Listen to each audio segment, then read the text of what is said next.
good morning, everybody. Happy Saturday. Happy Saturday indeed. I hope you all had a great week. Hope you're pumped for the weekend. I am. I got to get my sprinkler pump working this weekend, so I'm pumped for the weekend. Let's just leave that there. You're listening to the Repcolite Home Improvement Show, sponsored by Benjamin Moore, and what I want to start with today is this. I have to be one of the worst first impressions people that I know. I think I'm the worst. To be honest, I'm pretty sure I'm the worst. Once people get to know me, if they take the time, to get to know me after that initial ridiculous meeting that we have, they usually realize I'm all right. I've literally had people, in fact, this should tell you everything you need to know. I've literally had people, after meeting me for a third or fourth time, say, you know what? You're actually fine. I always hear the surprise in their voice when they say it. They never saw it coming. Not from that first interaction. They didn't think I'd be fine at all, but they're surprised 3 or 4 meetings later to realize, I'm actually okay. And whenever they do that, whenever they, express that surprise to me, I can always think back to the very first interaction that I had with them. I don't remember everything. My memory is pretty good. It's, in certain regards. In this regard, it's flawless. I catalog and chronicle every ridiculous first meeting that I have with people because they're so horribly painful. For some reason, my mind likes to collect those like baseball cards. Anyway, whenever they express surprise that I'm actually okay, I can always think back to the first meeting that I had with them. Like the lady at church, here, just to give you an example, a lady at church who came up and introduced herself to me one Sunday. She said, hey, hello, just want to introduce myself because our kids always do stuff together at church. They're always serving. Just wanted to say hello. Normal human interaction. In that instance, I actually talked. I did all right with that and maintained a conversation for, maybe a minute and a half or so. And I was feeling pretty good about myself. But then as we were kind of wrapping things up, I smiled and I said very warmly, thank you for letting me introduce yourself to me.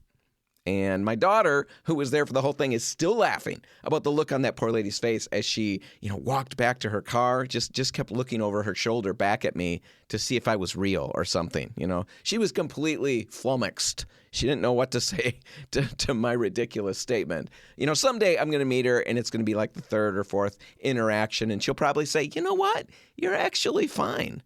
Another one at Grand Valley. I love this one because it was so painful, physically and emotionally? I don't know. It's just painful. It was painful socially and physically. Anyway, I'm in a class at Grand Valley, and I introduce myself to, just a whole group of people. We're just starting the semester, and I stand up, and for some reason, I'm going to shake hands.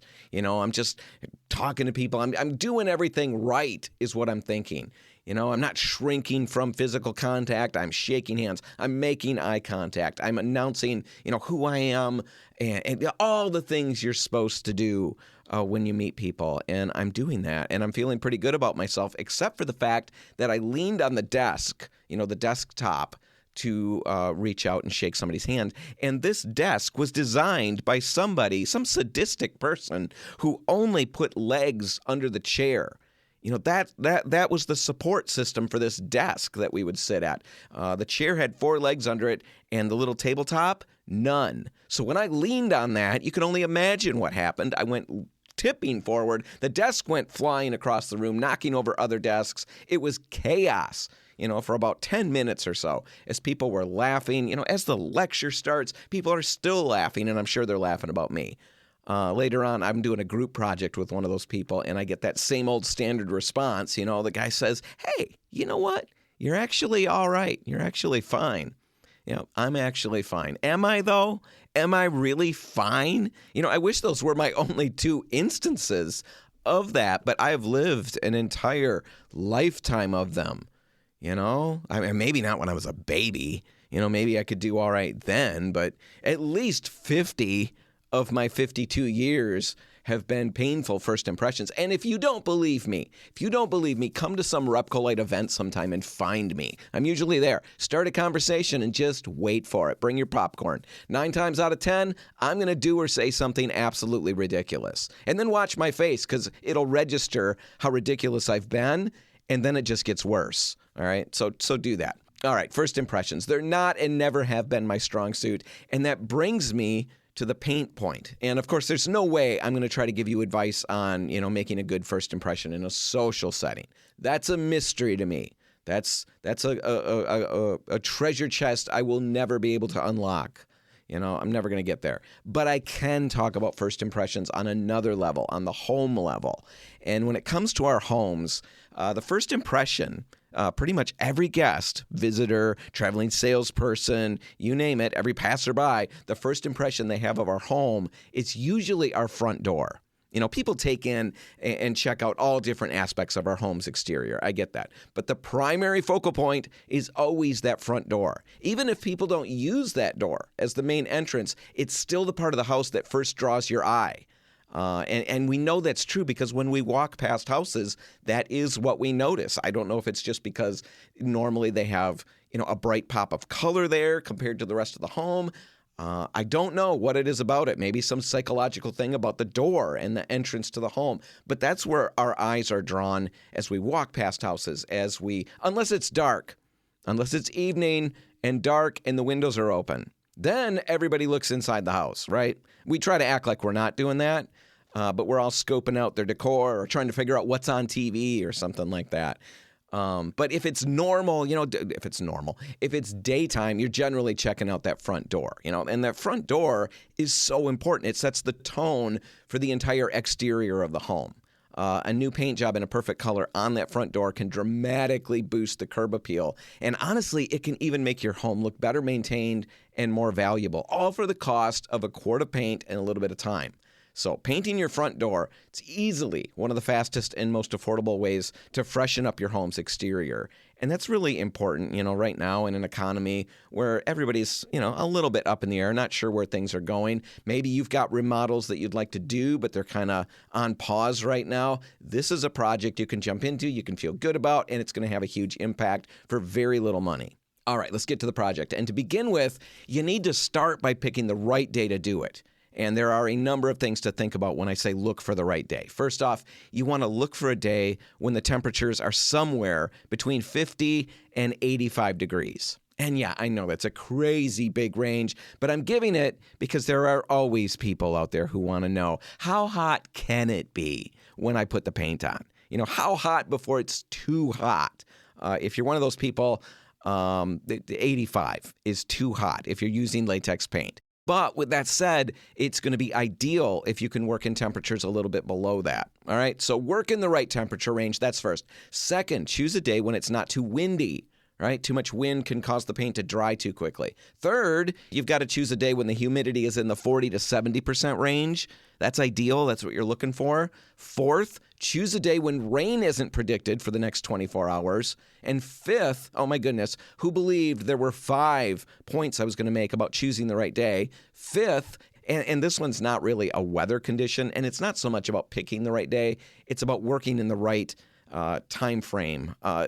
What I'm getting at is don't work in the direct sunlight. The heat, just like the wind, can cause your paint to dry too quickly.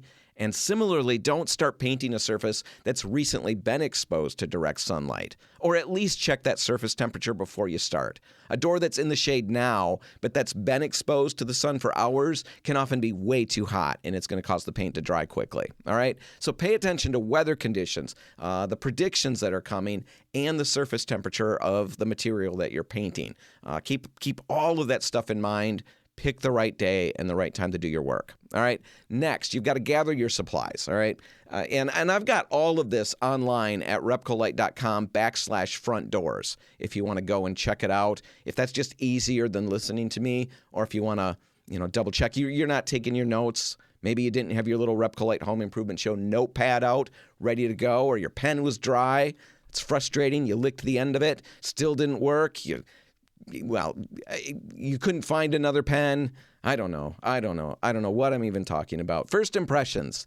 This isn't your first impression of me, but that's the kind of thing I do in a first impression. I ramble. And when I realize I'm off trail, I ramble even further and faster, thinking that that's somehow going to help me. Anyway, if you don't have notes, you're not taking notes, and you need notes, head to repcolite.com/front doors, and you'll find everything there. All right, so gather your supplies. You're going to need a good cleaner like TSP, trisodium phosphate, Crud Cutter will work, Dawn dish soap will work. Get a good cleaner. Get some 220 grit sandpaper. You probably want to grab some painter's tape, maybe frog tape, whatever you like to work with. Get a good masking tape, though. And then a high-quality angled brush, angled sash brush, and a micro plush roller cover. All right? So get all of those things. And, of course, you'll need a tray and all the things that you need to make the roller cover work. A little frame. You can't use the roller cover without a frame.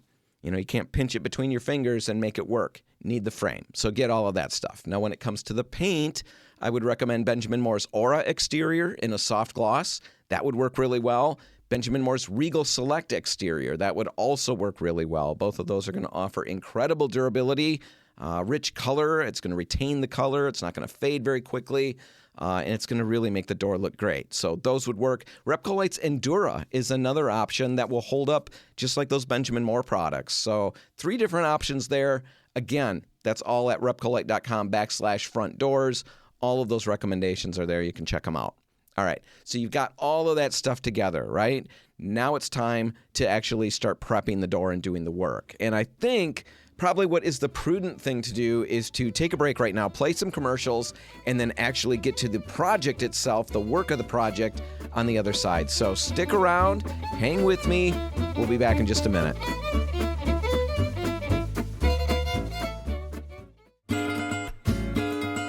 And we're back. You're listening to the Repcolite Home Improvement Show, sponsored by Benjamin Moore, and we're kind of in the middle of a front door repaint project. I'm basically trying to walk you through all the things that you need to know to pull this project off flawlessly, perfectly, beautifully. And really, I should have said this much earlier in the show, but just because you're maybe not interested in painting your front door doesn't mean that all of this info is worthless. Don't tune it out. Most of this stuff applies to pretty much any painting project. So it's incredibly valuable for everybody out there listening. This is gold. So stay tuned in. Hang on my every word like it's honey from the comb. All right. In the last segment, I talked about gathering your supplies, and I made some paint recommendations. If you missed any of that and you'd like a full guide for painting your front door, just head to repcolite.com/front doors. You can get one for free right there. All right. Once you've got your supplies and your paint, it's time to prep the door. You're going to start by removing the hardware if you can. If you can't do that, that's fine. Just tape around it and cover it over really well that way. Once you've got that done, wash the door thoroughly with TSP or whatever cleaner you picked. And you're doing this to remove any dirt, grease, residue, things like that. Even a brand new pre-primed door needs a good cleaning. So make sure you do that washing and then rinse it well with clean water. After that's dry, lightly scuff sand the surface with your 220 grit sandpaper, and then feather out any areas where old paint may have peeled so that you can smooth that transition out. And make sure that any paint that's left on the door is not even close to peeling. All the paint that stays on the door, if it's been painted before, needs to be stuck down really well. So if you've got peeling areas, really work them over a little bit to make sure that you've got all the peeling paint off. Once you've done all of that and you've done that sanding, wipe the whole door down with a damp cloth to remove your dust. Now, if you've got bare metal or bare wood in any spots at that point, you do need to spot prime those areas. Metal doors especially are going to need a rust inhibitive primer, so be sure to prime those bare spots if you've got them. Now, once you've done that, you're ready to paint, and I'm going to walk you through the order of how you would paint the door. If you've got inset panels or something like that. And I know this is going to probably be confusing on the radio. So again, head to repcolite.com/front doors and you can see what I'm talking about.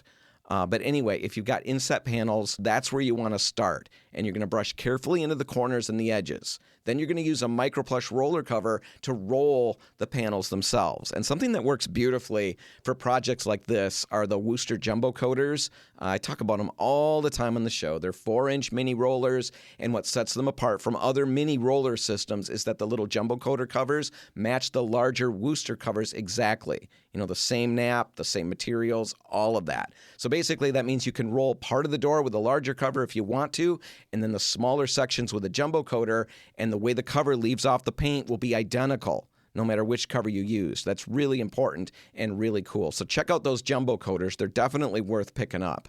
All right, so you roll the panels on the door if you've got them. Once you've done that, you roll the mullions. Now, those are the vertical sections between the panels. After that, it's time to paint the rails, which are the horizontal pieces on the door. And once you've done that, you roll the outside edges. All of that is going to just be the best order in which to paint that door. And again, I've got all of that at repcolite.com/front doors. Everybody can say it from memory right now. repcolite.com/front doors. Check that out. All right. As you're doing your painting, plan your timing carefully. You know, you pick the right day, plan your timing carefully. Ideally, you're going to be putting your first coat on around 8 or 9 in the morning, something like that. You want the dew to be, off the door, or, the door to be dry before you start. But if the sooner you can start, the better. Let it dry for about 4 hours after you've painted it, and then apply the second coat probably around noon, 1 o'clock or so. And then after that final coat, try to keep the door open as long as possible, hopefully till about 7 p.m., and that's going to give the paint time to set up properly and prevent it from sticking when you close it. All right, last thing I got for you are just a handful of tips, pro tips to get the best results possible. First thing, do not skimp on the roller cover, the applicator, or the brush. Whatever you're using to apply it, you'll probably need both of those. Don't cheap out on those things. We talk about it on the show all the time. And I talk about it because I've seen it happen so many times. People will try to save a little bit of money, which is completely understandable. I'm in that boat most of the time, but I speak from experience. Normally, I try to skimp out and save money on things that I shouldn't be saving money on, and I always regret that decision. In this instance, this is absolutely one of those that you'll regret. Don't skimp out on the roller cover. Don't skimp out on the brush. Get good tools for this, especially the roller cover. A cheap roller cover can be $2 to $3 maybe. An expensive roller cover, top of the line roller cover, is going to be $5, $5.50. You don't want to save $2.50 and have the tool that's putting your high quality paint on. You don't want that tool to produce results that don't look good. So use a good roller cover. I'd recommend the Worcester Microplush roller covers. Love those. You're going to get an almost sprayed-like finish on the door if you use that. And the other great thing about those Worcester Microplush covers is that they come in the Worcester Jumbo Coater size, which is the 4-inch or the 6-inch mini rollers. And they also come all the way up in a 9-inch, a 14-inch, and an 18-inch cover. Whatever size cover you'd want to use on the door, even if you have to mix sizes, you'll have the exact same cover, the exact same roller nap and finish. So you're not going to have any differences when you switch your roller covers. So Worcester Microplush roller covers, that's the way to go. Another thing, make sure you're choosing the right paint for the project. Again, I recommended Benjamin Moore's Aura exterior, Benjamin Moore's Regal Select exterior, and Repcolite's Endura. All of those are going to hold up really well. They'll be tough on the door. They'll hold up to whatever you throw at it. And also, they're going to resist fading better than a lot of other products out there. So keep those things in mind. Last little tip, if you've got any questions at all, if you're getting ready to start this project, just swing out to any Repcolite store. Tell us what you're working on, and we'll walk you through all the ins and outs, because I can't cover every situation that you might run into on that door. I can't do that on the radio, but they can certainly help you with your exact situation in the store at any Repcolite. So stop out and see us. And that's pretty much it. With a little bit of prep work and some good products, you can completely transform the look of your home for a minimal investment. Quart of paint and some supplies. It's only going to take you a couple hours, and you're going to have a big payoff at the end. All right, let's take a break. When we come back, I'll be in the studio with Barbara Klein, a decorative painter who's got a lot of great stories. We're going to get to that in just a minute. Stick around.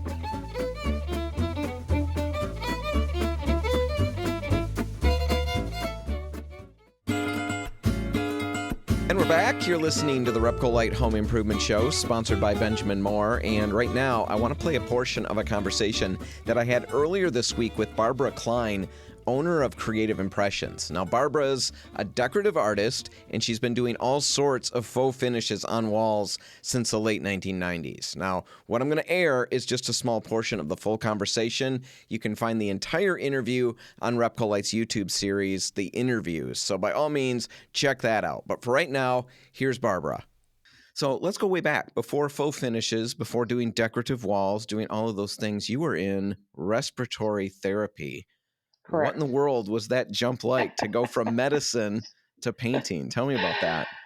Well, it was, I've always had a creative background.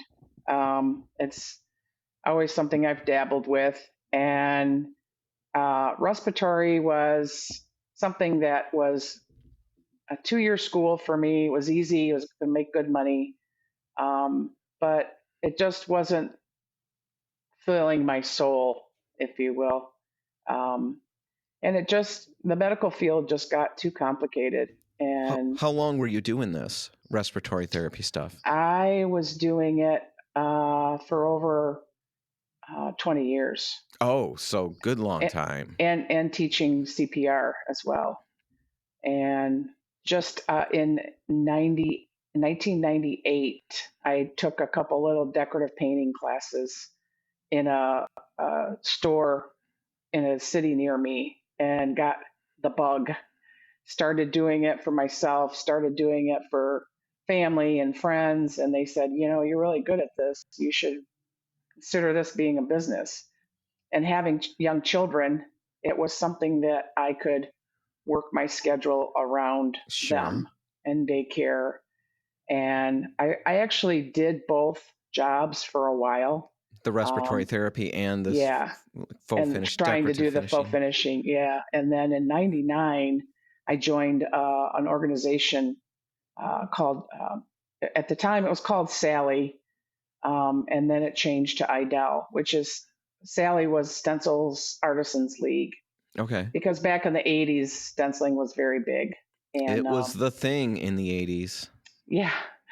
And then people started incorporating faux finishes with their stenciling. So the organization regrouped in the mid 2000s and said, we need to be more inclusive. And so IDEL is actually International Decorative Artisans League. Through that, I have learned from the best in the industry. And I don't take any job I do, I take it very seriously. So I want training. I want to know what I'm giving my clients. So when you started this, what was the big faux finishing thing going on? I mean, way back. I mean, were sponge painting, rag painting? I mean, is that what we were doing at that point? Yeah. Yeah. But I learned through the years that, you might use a sponge, but you might use a rag. But a true faux finish professional isn't going to allow you to see what tool is used. Okay. And so when I did it, you could tell what tools were used. Right. You could even tell how I held it. Right. Exactly. And that's being having too much paint on your tool. Yeah. And just going at it. So the whole idea too is a light touch, going easy on putting the product on the tool. Even with stenciling, you dip the tip of the brush because it's a flat brush. Mm-hmm. You dip the tip of the brush in the paint and you off roll it on a piece of paper towel. So what that does is it works that paint up into the bristles. So as you're tapping or swirling your brush into the stencil, the paint is gradually coming off. It's not this big blob, and it prevents the paint from bleeding underneath the stencil. Also, you spray the stencil with adhesive spray so you have a good stick. Right. I know that. I did. I've done that one before. Yeah. But faux finishing has really evolved over the years, and you might use a sponge in a granite technique just because you're blending multiple colors to build the look of stone or build the look of brick. If you look at an actual piece of stone or brick, there's a light, medium, and dark tone. Mm-hmm. So I've actually mimicked like your wall behind you. I've actually replicated a wall like that to look like actual brick. You said that you just weren't feeling it in the respiratory, in the medicine, and you said medicine got more complicated, or I don't know if that was the word you used. For me, it became less about patient care and more about making money. The hospitals started changing. Instead of nonprofit, they became more money makers. And then the insurance companies changed in I guess, the mid 80s to what they call a DRG. And the DRG is they were dictating how long a patient could stay in a hospital depending on what they were there for. Okay. We all heal differently, and sometimes there's complications that Mm-hmm. prevent us from leaving when the insurance companies want us to leave. And so with hospital workers, we were beginning to be overworked, not compensated for it. And it was, for me, the reason I got into it was for patient care. Right. And And now you we feel were, like you're kind of short shifting that a little bit. yeah, we were just robots trying to, get as many treatments done in a day, not really being able to spend the time with our patients like we should. I also specialized in pediatrics. I worked with cystic fibrosis and asthmatic, and I did home teaching for the Mm-hmm. parents for these children and tried to teach them how to not only care for their child, but to care for their home. With asthmatics, you have to set up your home differently Sure.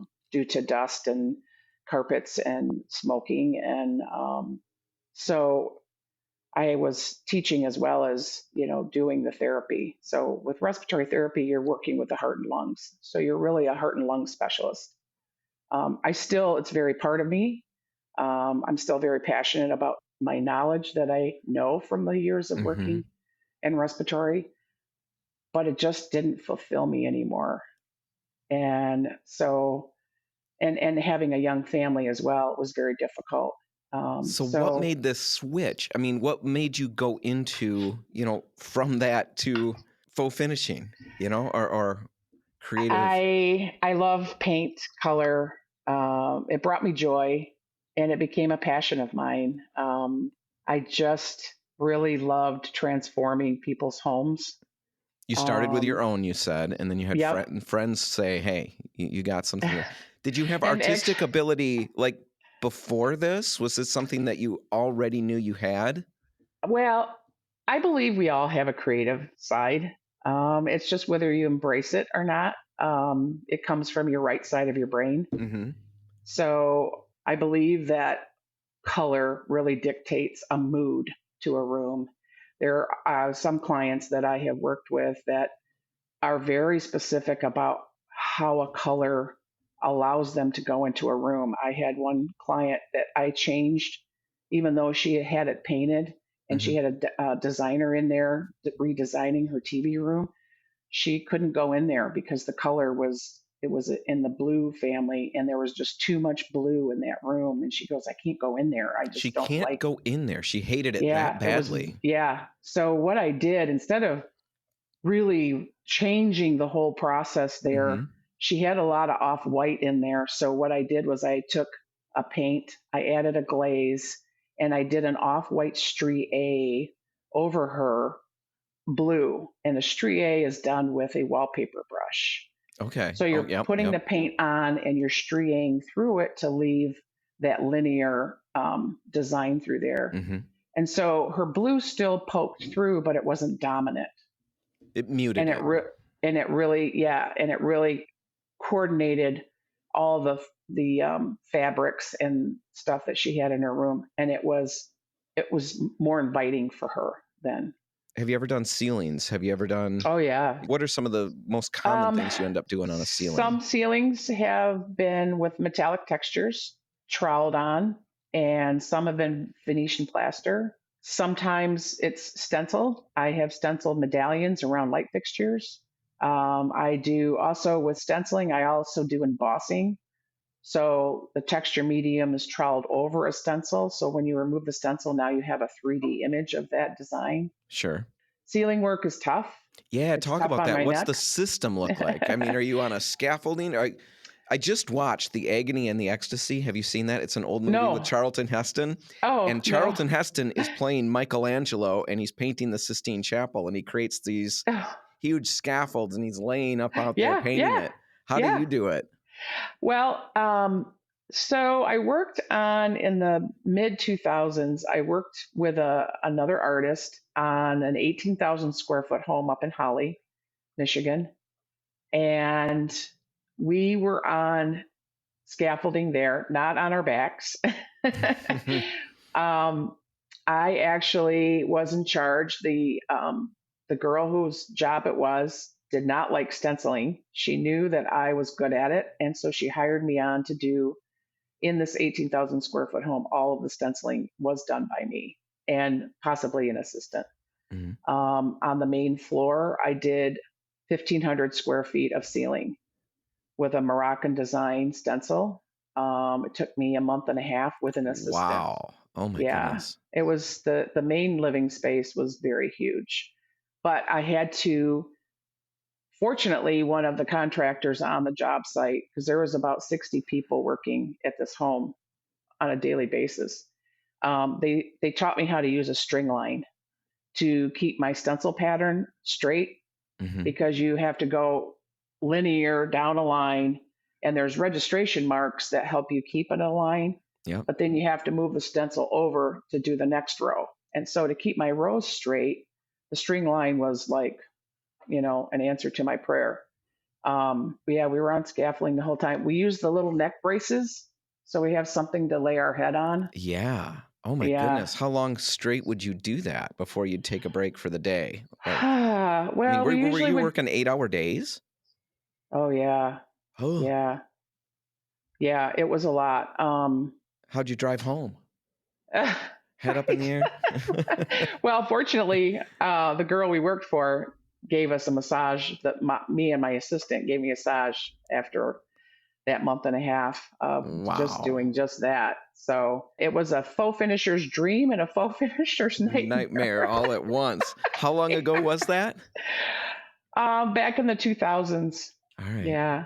All I right. mean, it was like a museum. We did barrel ceilings in this home. We did tray ceilings. We did all kinds of different barrels. I mean, my dad was a carpenter, and the Hmm. amount of craftsmanship that went into this home blew my mind. Not only just us, because we're the last to come Yep. in, right? Yep. So the carpenters have already done their work. The painters kind of were doing their work and then coming in after us to finish their work. The electricians were after us. So I would have to say the job for the main contractor, it was very choreographed Hmm. well as to who was going in when, but I would say a majority of that job was all working from scaffolding. All right, let's pause the conversation right here. We'll take a quick break, and then we'll be back in a few minutes with the conclusion. Stick around.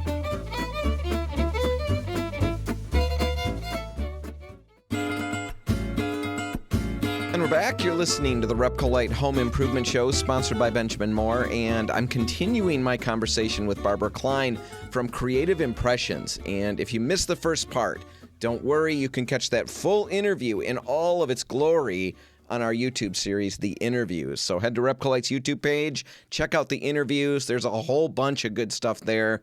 Definitely check it out. All right, let's get back to the conversation with Barbara Klein. Now, you also do furniture, right? Or I do. is that something you're starting to do more of? Well, as a faux finisher, I'm 64 now, so the body isn't as flexible as the olden days. When you're just cranking out ceilings left and right, Yeah, right? right. So, yeah, the flexibility in my body. And actually, in my organization, when I go to conventions, I talk a lot to the other faux finishers who are in my age range. And they're looking for something to do when they can get off the ladder, but still create and do what they love to do. And so I love transforming furniture. A lot of millennials don't like antiques. Mm-hmm. And so it's a way to update and give it new life. You can give it new legs. You can give it new hardware. I can add a stencil design to it. I can add an embossed design, and it looks like kind of carved wood.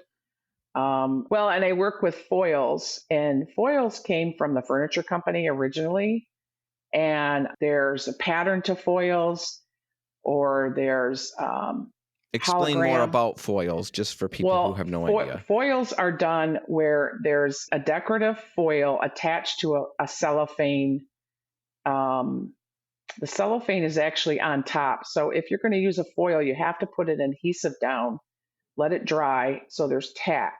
And then the foil goes on and you scrub it with a brush. Mm-hmm. So when it releases, what you pull off is just clear cellophane. So the foil is now left on the furniture piece. I can even foil through a stencil so that it's a stencil design, but then it has that foil in the background. So I'm not really using paint. I'm using the foil as the decorative part.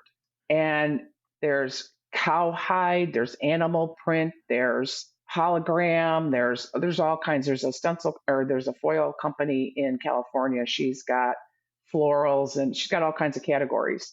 And it again, it elevates a piece of furniture. Yeah, definitely a way to elevate furniture in a big way.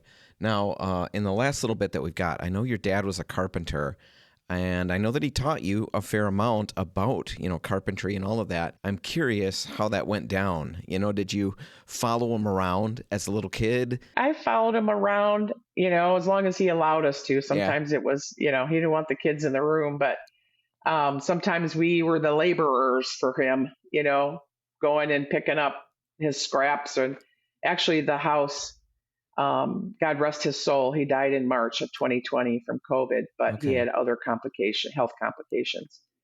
The house that we lived in for 45 years, actually, he built. My mom designed it, and my dad built it along with many of his friends who were tradespeople. So he was a beautiful carpenter. He didn't really grow up with a lot of self-esteem, so he didn't realize that he was as talented as he was. He built furniture. He built, I have the first grandson, and he built a cradle for him, which is in our basement right now. It went through all the grandchildren. My sister has 2 kids, and now we're on the next generation. So that is so cool. I mean, just the legacy of that, like you said, it's still there. Yeah. You put this work in and it stays. And he built actually the bunk beds for our boys. And my oldest granddaughter has one of those now. So my oldest son is very sentimental about his papa. Yeah.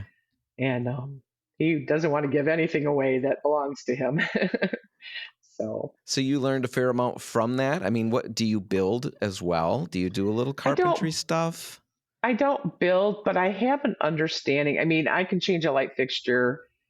I've gotten my husband to do a lot of things. My husband's in car sales, so for him to do things around the house isn't always easy. But I just have the knowledge of how a house is built, how it should look.